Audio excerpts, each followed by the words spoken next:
రే గౌతమ్, ఎందుకురా నీకు సంబంధం లేని దానికోసం అంతలా ఆరాట పడుతున్నావు? అదేమైతే నీకేంటి? నాకు అహల్యకి సంబంధం లేదని ఎలా అంటావు నానమ్మా?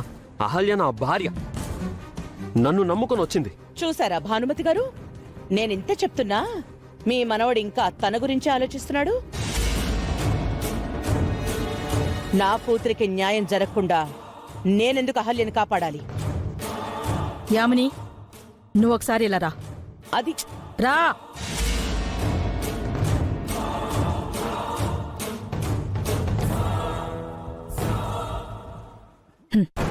నువ్వు అహల్యని జైలుకు పంపించినంత మాత్రాన గౌతమ్ అదితి మేళ్ళలో తాళి కడతాడనుకున్నావా? అది జైల్లో ఉంటే వీడు రెండో పెళ్లి చేసుకుంటాడనుకుంటున్నావా? అహల్య బయటికెళ్ళిపోతే గౌతమ్ మాత్రం ఏం చేస్తాడు భానుమతి గారు? దానికోసం ఎదురు చూస్తాడు, లేదా వాడు కూడా ఏదో ఒక నేరం చేసి జైలు కడతాడు. అంతే తప్ప దాన్ని వదిలేసి నీ కూతుర్ని పెళ్లి చేసుకోడు. అయితే ఏం చేయమంటారు? ఆధారాలు ఇమ్మంటారా? ఇవ్వు, కాని అదితిని పెళ్లి చేసుకుంటేనే ఆధారాలిస్తానని కండిషన్ పెట్టు.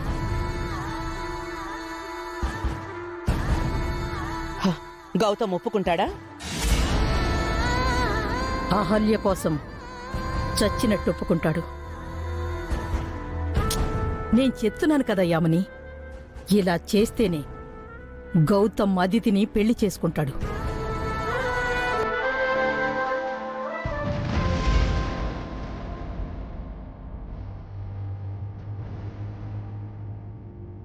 ఓకే గౌతమ్, పాపం నువ్వు రిక్వెస్ట్ చేస్తున్నావు కాబట్టి, పెద్దావిడ అంతగా చెప్తోంది కాబట్టి ఒక కండిషన్ మీద నీకు ప్రూఫ్స్ ఇవ్వడానికి ఒప్పుకుంటున్నాను.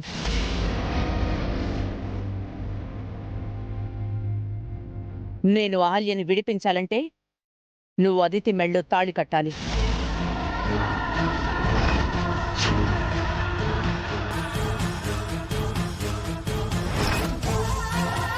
అహల్యని వదిలేసి అదితిని పెళ్లి చేసుకోవాలి.